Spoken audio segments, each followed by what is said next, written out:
नमस्कार, SPN9 news में आपका स्वागत है। मैं हूं आपके साथ दिनेश कुमार। बिहार की राजनीति में सियासी भूचाल मचता हुआ नजर आ रहा है। बिहार में देखा जाए तो इस वक्त तेजस्वी यादव नीतीश कुमार पर तमाम उन मुद्दों को लेकर सवाल खड़े करते हुए नजर आ रहे हैं जिनका सीधा सरोकार कहीं ना कहीं आम लोगों से दिखाई दे रहा है। जी हाँ, जिस तरीके से बिहार में राजनीतिक समीकरण बन रहे हैं उनको देखते हुए अब तेजस्वी यादव साफ तौर पर ये कह रहे हैं कि नीतीश कुमार की तरफ से जिस तरीके से जो फैसले लिए गए और उन फैसलों को फिर वापस लिया गया, ये कहीं ना कहीं सरकार की नाकामी को दर्शाता है। हाल ही में जिस तरीके से आरक्षण का मुद्दा बिहार का एक बड़ा चुनावी मुद्दा बन गया है, आरजेडी 75% आरक्षण को लेकर के कानूनी अमली जामा पहनाने की बात कर रही है, तो दूसरी तरफ पटना और हाईकोर्ट और सुप्रीम कोर्ट से यहाँ पर बिहार सरकार को फटकार भी लग चुकी है। लेकिन ऐसे में क्या आगामी वक्त में आने वाली राजनीति को साधने के लिए भारतीय जनता पार्टी उस तत्परता के साथ यहाँ पर जो है प्रदर्शन कर पाएगी? क्या एनडीए गठबंधन की अगुवाई कर पाएगी? क्योंकि नीतीश कुमार बिहार में चौतरफा घिरते हुए नजर आ रहे हैं। लेकिन ऐसे में देखा जाए तो जिस प्रकार का माहौल इस वक्त दिखाई दे रहा है, उस माहौल को देखते हुए आगामी वक्त की राजनीति को साधना नीतीश कुमार के लिए इतना आसान नहीं है, क्योंकि पिछड़ों दलितों के आरक्षण के लिए तो तेजस्वी यादव जो विपक्ष में है वो अपनी भूमिका निभा ही रहे हैं, लेकिन पासवान समुदाय अलग से आरक्षण की मांग कर रहा है। आपको बता दें कि 5 लोकसभा सीटों पर जीत दर्ज करने वाले चिराग पासवान ने साफ तौर पर कह दिया है कि आने वाले वक्त में पासवानों की लड़ाई लड़ने के लिए हम पुरजोर यहाँ पर कोशिश करेंगे और इस समुदाय को आर्थिक रूप से, सामाजिक रूप से पिछड़ा नहीं रहने देंगे। यानी कि अपने समुदाय की यहाँ पर लड़ाई लड़ने की बात चिराग पासवान करते हुए नजर आ रहे हैं। पिछले दिनों हमने देखा कि बिहार में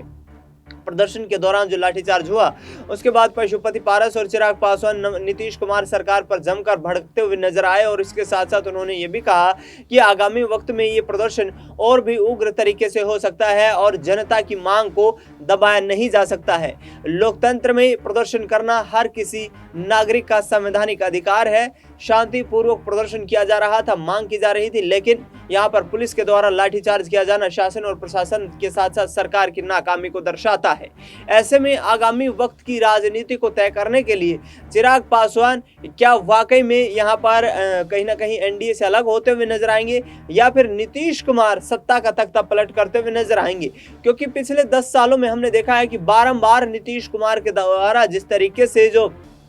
फैसले लिए गए हैं, नीतीश कुमार द्वारा जो यहाँ पर लगातार बिहार का सियासी तख्ता पलट किया गया है, वो वाकई कहीं ना कहीं आगामी वक्त की राजनीति को साधने के लिए चुनौतीपूर्ण होता हुआ नजर आ रहा है। और बिहार की राजनीति में जिस तरीके के सियासी मायने इस वक्त निकाले जा रहे हैं, उन सियासी मायनों को देखते हुए भारतीय जनता पार्टी कहीं ना कहीं चिराग पासवान और अन्य सहयोगी दलों को यहाँ पर एक भूमिका देकर के मजबूत करना चाहती है। आपको बता दें कि राष्ट्रीय लोक मोर्चा के राष्ट्रीय अध्यक्ष उपेंद्र कुशवाहा ने जिस तरीके से पिछले दिनों एक बयान दिया था कि एनडीए गठबंधन में कोऑर्डिनेशन की कमी नजर आ रही है और इस पर सोच विचार करने की आवश्यकता है, लेकिन इसके बाद बीजेपी की तरफ से उपेंद्र कुशवाहा को राज्यसभा भेजने की तैयारियां की जा रही है। पूर्व केंद्रीय मंत्री उपेंद्र कुशवाहा बिहार की राजनीति में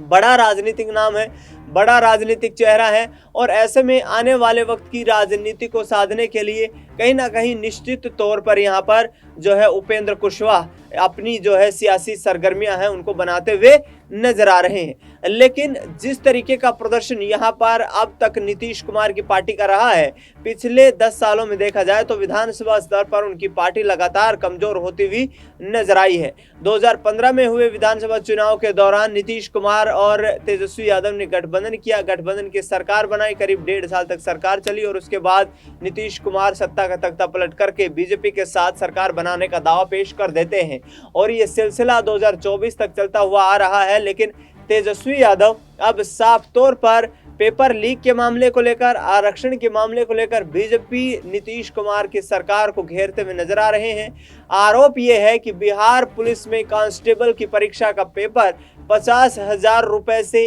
1 लाख रुपए में बिकता हुआ नजर आया। ये दावे भी तेजस्वी यादव के द्वारा किए जा रहे हैं। दूसरी तरफ देखा जाए तो नीतीश कुमार की सरकार की नाकामियों को दिखाने के लिए प्रशांत किशोर भी लगातार लोगों के बीच जा रहे हैं, लोगों की जन भावनाओं के साथ खिलवाड़ करने का आरोप लगा रहे हैं और नीतीश कुमार पर यहां ताबड़तोड़ हमला बोलते हुए नजर आ रहे हैं कि नीतीश कुमार ने सिर्फ सत्ता के लिए सौदा किया है, बिहार के लोगों की उन्हें कोई चिंता नहीं है। तो क्या वाकई में आने वाले वक्त की राजनीति को साधने के लिए नीतीश कुमार यहां पर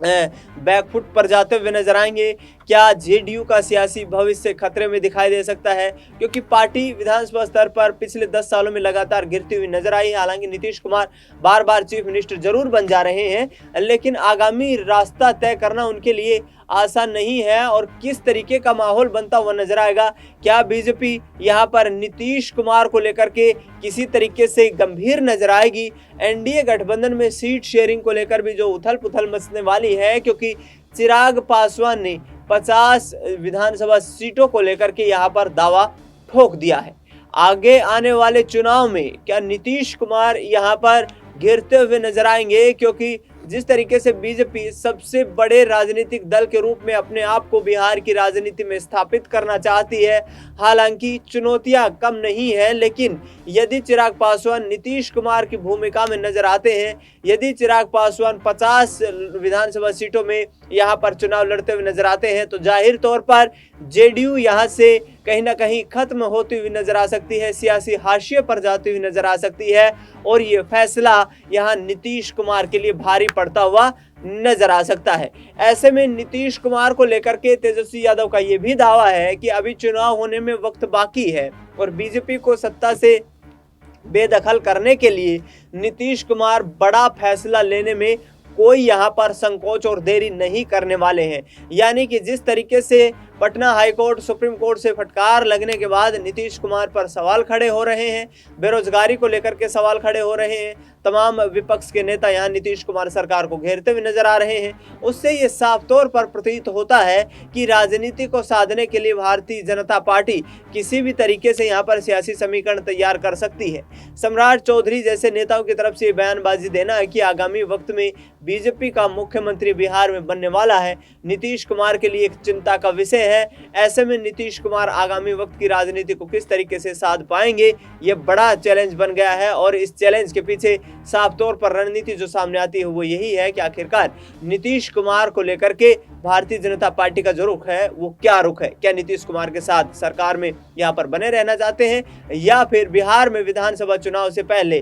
कोई बड़ा झटका लगता हुआ नजर आएगा। ऐसे ही जिस तरीके का माहौल दिखाई दे रहा है वो माहौल कहीं ना कहीं विपरीत होता हुआ भी बीजेपी से नजर आ सकता है और आगामी वक्त की राजनीति को साधने के लिए यहाँ पर भारतीय जनता पार्टी हाईकमान बड़ी रणनीतियां तैयार कर सकता है। फिलहाल इस खास कार्यक्रम में इतना ही। देश दुनिया की तमाम बड़ी खबरों के लिए आप देखते रहिए SPN9 न्यूज।